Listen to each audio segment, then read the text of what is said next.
Hello everybody! Today I'm gonna do an update on my Season 8 guide. It is kind of a bit outdated, I would say. I use different runes, I use different builds, and I kinda use the same starting jungle path. But yeah, I also max something different now. So I figured, why not do an update?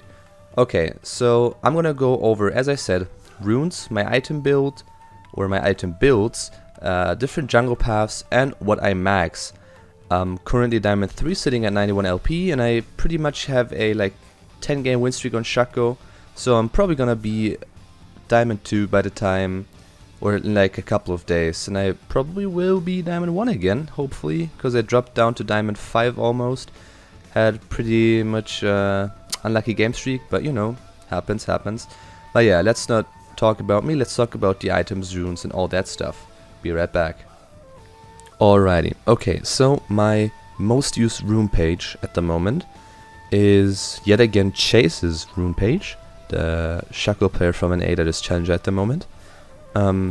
He goes, or I go, Dark Harvest, then Sudden Impact, then Eyeball Collection and Relentless Hunter, and then go Sorcery for Celerity and Water Walking. So as you can see, this build is kind of built around movement speed, because for unique takedowns you get movement speed, so that means if you kill, for example, Ashe, you get movement speed, but if you kill Ashe again, you don't get movement speed from her again, you have to kill somebody that you haven't killed before. So, makes sense. Celerity converts your movement speed into AD, so that's pretty cool, and it also gives you a little bit of extra movement speed. And the Water Walking is really awesome too, actually. I didn't think it's that impactful, but after using it for a couple of times, it really feels good. Water Walking basically gives you more movement speed in the river, and obviously also AD, which is pretty good in my opinion. The second build, so I use this rune page almost every single game. I use it for the Assassin Shaco build, and I kinda use it for the tank assassin, the anti-tank Shaco build.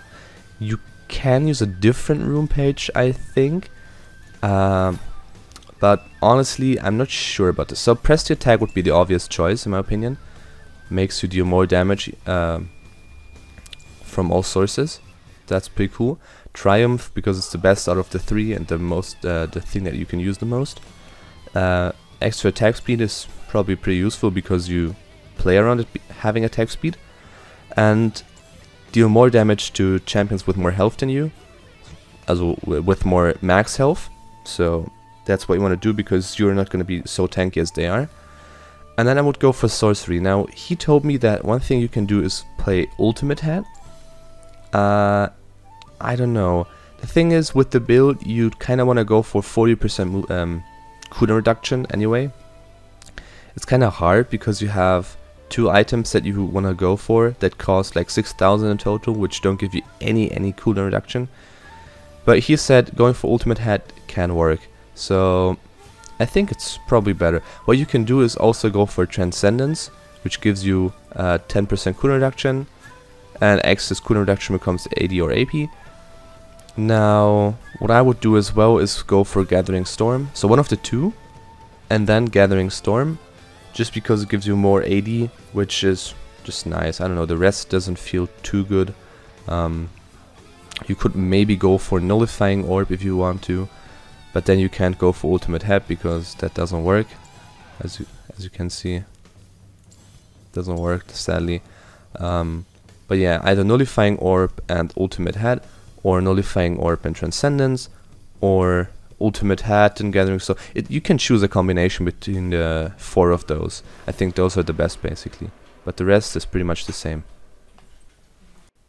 Alright, okay, let's get into the first build. So my first build that I almost use every single game is pretty simple. It's Chase's build, and I challenge a Shaco player. Shaco made a video about his playstyle and his build and stuff, kind of in depth, but I'm just gonna show you the build because I really like it. So basically you start with the Warding Totem, you start with Rejuvenation Bead, and you start with the Hunter's Machete, pretty usual start. What I try to aim for my first bag is basically Tiamat. If I don't get it, I just go boots and longswords, or only longswords. It depends if you want more movement speed or more attack damage in the early game. I prefer having a bit of movement speed as well.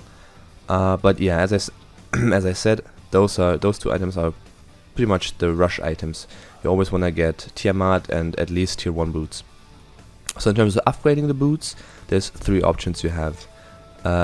You go Ninja Tabis if the enemy team has a lot of AD, or maybe even assassins like Kha'Zix and an AD carry and an AD top laner. You can go Ninja Tabis. If the enemy team has like an AP support, AP jungler, AP top laner, and AP mid laner or something, or only 3 APs, you can go Merc Treads. And if you just like that attack speed, which Chase does a lot, he always rushes Berserker Greaves after Tiamat, you can just go for attack speed boots, that's no problem as well. I like doing that too, but sometimes when you're ahead, going for the safer route is better. Now the core items of this build and the rush item that you always want to get in the mid game first is Duskblade. It's just 2-gun and Shaco. It's basically the core item in every single assassin build for Shaco, so you kinda wanna rush it as soon as possible. So the second item is Trinity Force. Now Trinity Force is actually probably the best mid game item you can ever get on any single champion that isn't like AP or something, or AD carry. It offers a lot of stats, but it has a pretty high cost, I would say. So it's not really worth it to go for Trinity Force if you are like somewhat behind. So usually you go Duskblade, then you go for Trinity Force because it offers a lot of damage actually with like the proc. And then you go the Yumus. But if you are behind a little bit, I would swap the order and go for Duskblade, then Yumus, and maybe even skip Trinity Force. So as I said, if you're behind, skip Trinity Force, go for Yumus Ghostblade instantly, just because it is too expensive. Yeah, and then you go Ghostblade as third item, just because of the movement speed it provides, extra lethality, cooldown reduction, pretty awesome. Now, those 3 items are probably the core items, or as I said, skipping Triforce. And what you can get afterwards is pretty simple. If you have a lot of kills and if you are really fed, and if you don't want to die after going in for the assassination kill in a team fight or something because it would win you the game, you can go for Guardian Angel. Pretty awesome choice. Makes you revive again, or makes you revive basically. Gives some armor, which is good in combination with Ninja Tabis, and 40 attack damage is not that little. So if the enemies stack a lot of armor, like Ninja Tabis have a lot of tanks that have more health than you, what you can do is you can get Lord Dominic's Regard, some people say LDR, which basically deals, you basically deal more damage to tanks because they have more maximum health, and you also shred their armor. So if you want to be a little more tanky in terms of health, you can also go for Titanic. Pretty awesome, it has the auto attack reset, so you deal even more damage and even faster.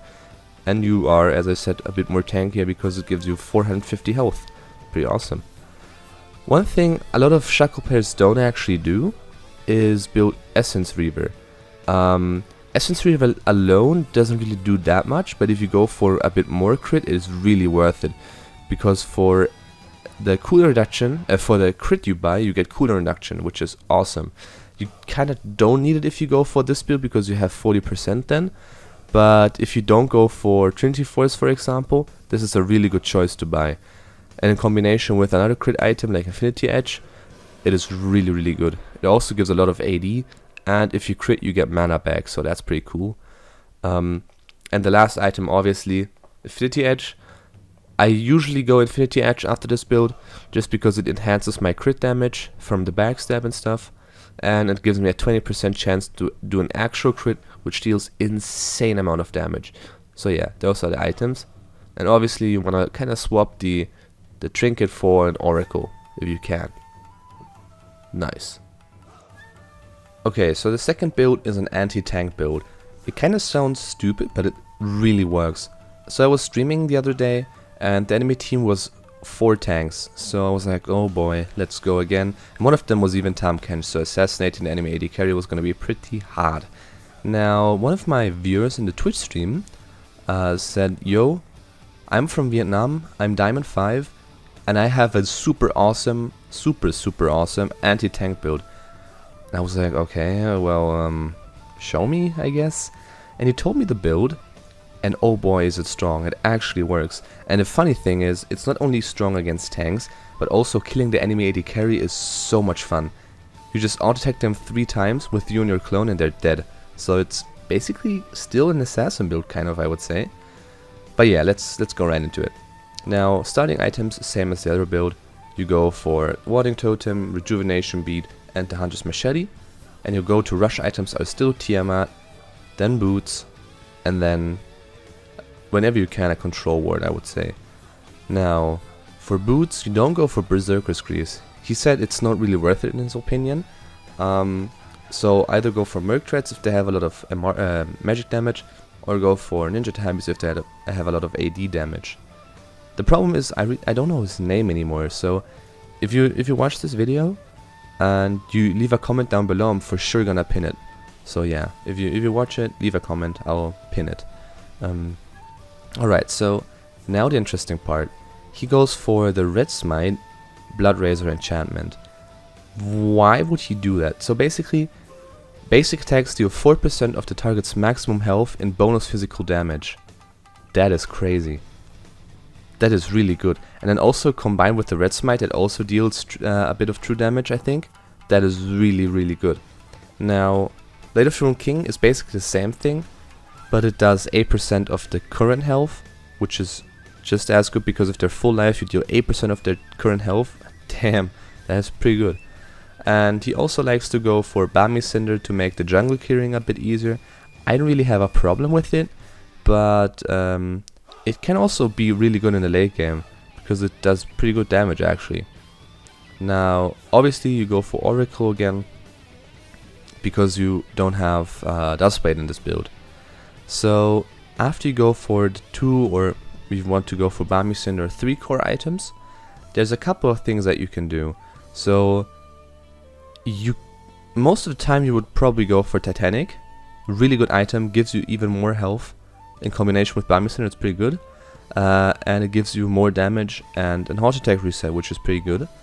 Now you can also go Sterax, but it isn't really worth it. He said it's only worth it for him if he has a bit more health. So keep that in mind, maybe after Titanic Hydra or something. Now, one thing I added is Wit's End. I feel like Wit's End is pretty good. If you have a lot of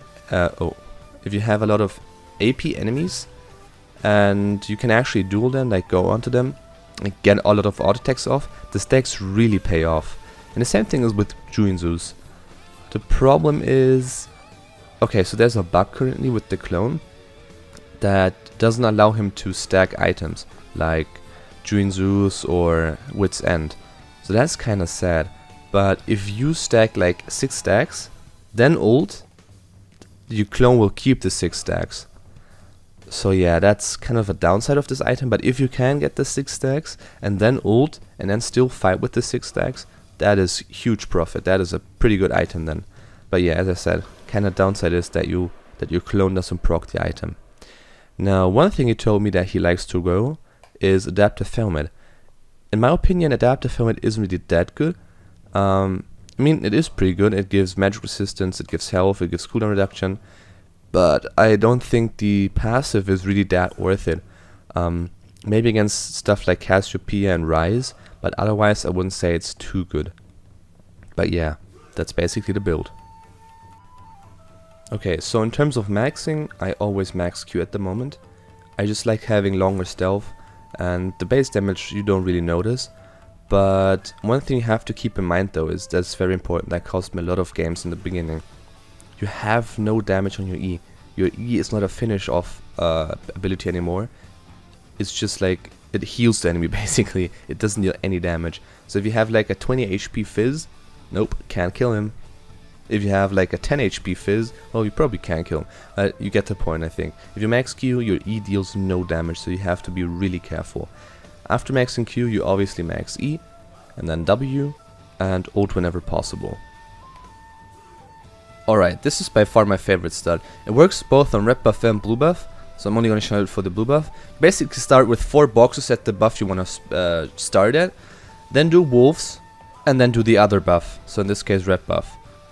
And then you can easily gank a lane and are very fast with only 2 minutes and 30 seconds.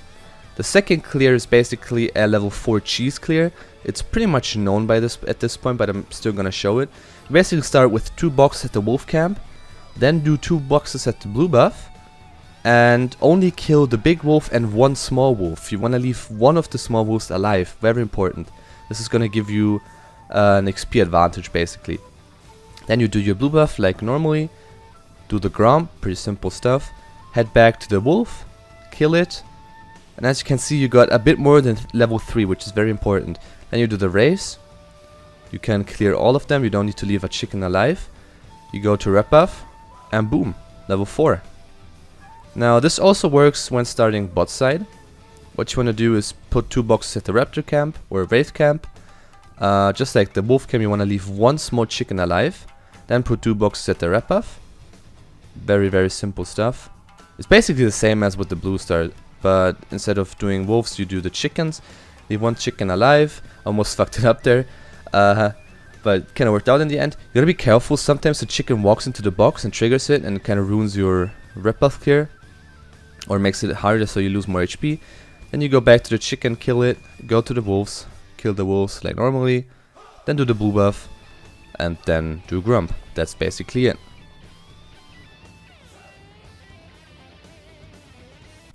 Thank you guys so much for watching. If you enjoyed my video, please leave a like, and if you want to see my future videos, consider subscribing. If you have any kind of questions or video ideas, leave a comment down below. Thank you.